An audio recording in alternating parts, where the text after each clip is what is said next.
Hi, welcome back. So, just to continue what I was telling you in the earlier videos about my experiences in life. So after I went to Dubai and set up the company and everything. It was it was running quite well. But what happened was the expansion, the cost of expansion to go worldwide. So we had to have agents in all these different countries, and companies like DHL and IML. There were a few other companies that were just now, at that time going international. So they were pretty. They wanted to test us and see how well we were able to perform, on international deliveries and stuff like that. So just the expansion point, from the point of view, was enormous expense. I mean, if you wanted to open up your actual offices in every country, and obviously a lot of cities as well, it would be an enormous amount of investment. So what happened was we were approached by a company out of the UK, which wanted to buy our rights. So we didn't know at that time that FedEx was looking to go international at that time. So I had told my friend Mohammed, because he had connections all over the what they call the GCC countries, the Gulf Cooperation Council countries, which would be like Bahrain, Kuwait, UAE, Oman, Qatar. So he had such good connections in all these countries as a business person, and he worked for the Union Bank of the Middle East at that time. But he opened up many, many companies on his own. He has like 16 different companies now he owns. Um, so I told him, I said, listen, FedEx is going to want to register their companies. And in the Middle East, it's a little bit different. You have to have a local sponsor. So they would have like 51% share of the company, and the foreign entity would have 49%. So what I did was I told him, I said, maybe you should just go to like the ministries of information of all these these countries, and register the name FedEx.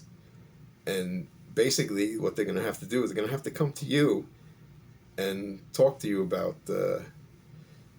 getting rights. So that's what he did.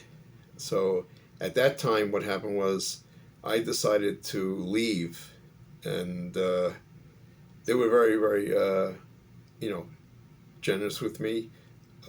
They paid actually for my return home, all my expenses. Was even able to ship my car back from the UAE. Uh, they paid money for me to get reestablished here in the U.S. So I was very, very fortunate, and I was really grateful and appreciative that they went to that extent to make sure that I would be all right. And until today, I really appreciate that. It was really a good gesture on their part.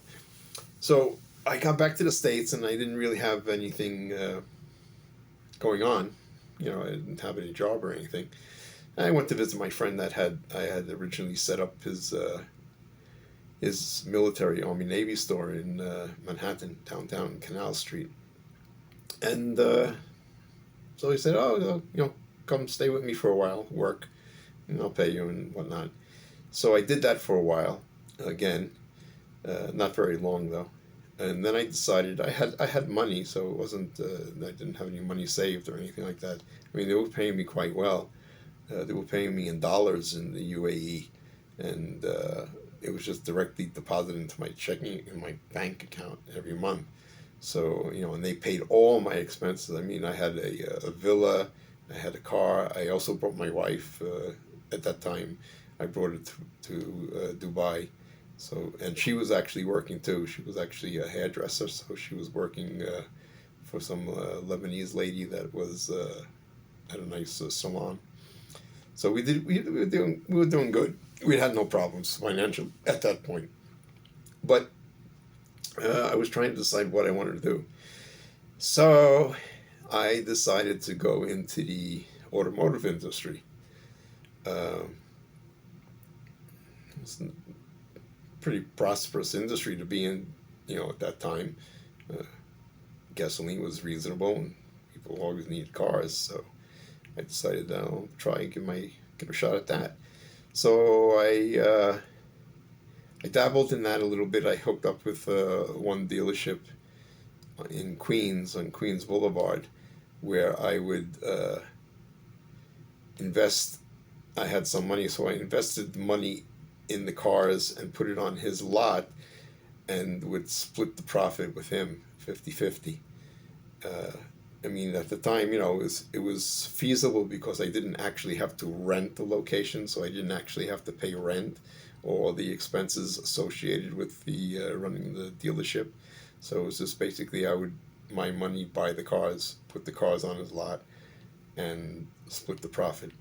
So that worked out quite well for a while, and then I decided. I said maybe it's time to branch out a little bit. So I had met somebody who had a location in Queens, a different part of Queens, and he said, "Well, if you want to get involved with me with this business," uh, he had a partner previous that he split with, so he said, "Yeah, you can buy into my business." So I asked him how much the business was, and he said he needed $50,000 at the time. So at that time, what happened was this is something interesting. So I actually had separated from my second wife, and it was interesting. I was reading an article in the New York Times about a new project they were building on the Queen side of the river, not the Hudson, but the East River. And I just read an article about it. They were building this new place called City Lights. So I said, "Oh, okay, sounds interesting." So the the girlfriend I was living with at that time, I had told her about it, and then I found out who was building this project, and it turned out that they were having a lottery for the apartments, and there were so many people that had applied. Originally, it was just like an application, but then they said there's too many people applying, so we were going to make a lottery. So for some reason, I put my girlfriend's name down, not mine, and she got chosen. So we went there on the day they called us. The building was already constructed already. It was up now, as opposed to when I first reading just the article. It was just a hole in the ground, and so we went to the office there. It was on the upper floor, and we went to the office and we sat down and we started to fill out the application for my girlfriend. She actually was going to be a one-bedroom apartment that cost $20,000.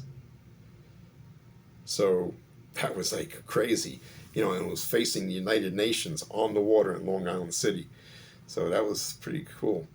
So I went to the secretary there that was handing out the application and said, "I didn't get my application." So she said, "Oh, okay." And she handed me one, and I filled it up. And I actually got an apartment there as well. So she got one apartment on the 17th floor, and I got a studio all the way down on the fifth floor. But it was okay because I only paid like 10 grand, something like that. And it turned out that when the friend that introduced me to the other dealer that wanted $50,000 to buy into his business, I didn't have the money at that time. But what I did have, I had the collateral on that apartment. So I said, "You know what? I'm going to sell the apartment, and then they'll give me, my foot in the door." So I was able to get $30,000 for the apartment.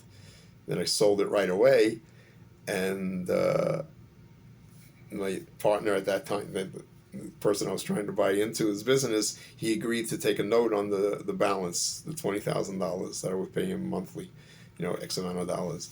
So that worked out quite well. And from that, we actually grown. We had two lots, two locations, and we were doing quite well. We had an agreement with a Honda dealership in Long Island where we took in all his trade-ins. We got everything, and it was prosperous. We did very, very well there, and we were doing good. And I lived at that time. I was living in Forest Hills in a nice apartment, nice luxury building on the 30th floor, and everything was working out quite well. So I will continue to tell you my adventures. Just stay tuned, and thank you for watching. Bye.